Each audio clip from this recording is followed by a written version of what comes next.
سلام، امیدوارم حالتون خوب باشه. یه مسئله‌ای که ما در جلسات درمان در خصوص مراجع باهاش روبرو میشیم این هستش که مراجع پس از مثلا دومین و یا سومین جلسه و یا حتی بیشتر یک درگیری ذهنی براش به وجود میاد، یک سوال ذهنش رو فرا میگیره و تو ذهنش این سوال تکرار میشه و یا میاد با درمانگرش در واقع مطرح میکنه و اون سوال اینه که آیا این جلسات برای من مفید هستن؟ آیا من تاثیر گرفتم؟ آیا من تونستم بهتر شم؟ و این سوالا کاملا طبیعیه که تو ذهن شما به وجود میاد. از سمت درمانگرتون باید قابل درک باشه، بهش اعتبار بده. و اینجا ما چه صحبتی داریم؟ یک مسئله مهمی که ما همون ابتدای روند درمان باید در خصوصش روشن‌سازی بکنیم همین مورده که من چه هدفی دارم از اینکه دارم به شما مراجعه میکنم.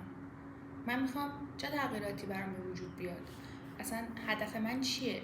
و زمانی که ما اینو روشن بکنیم تا حدی داریم مثل در واقع نقشه راهنما میریم جلو دیگه. داریم میگیم اوکی من به این تا حدی رسیدم، 5 قدم بهش نزدیک شدم، 20 قدم مثلا نزدیکتر شدم، این شکلی.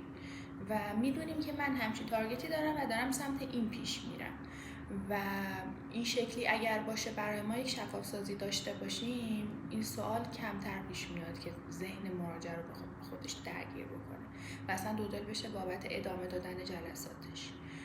این مسئله رو در نظر بگیرید. پس اگر این سوال تو ذهن شماست کاملا قابل درک هستش، هیچ نگرانی نداره. ممکن شما شک داشته باشید.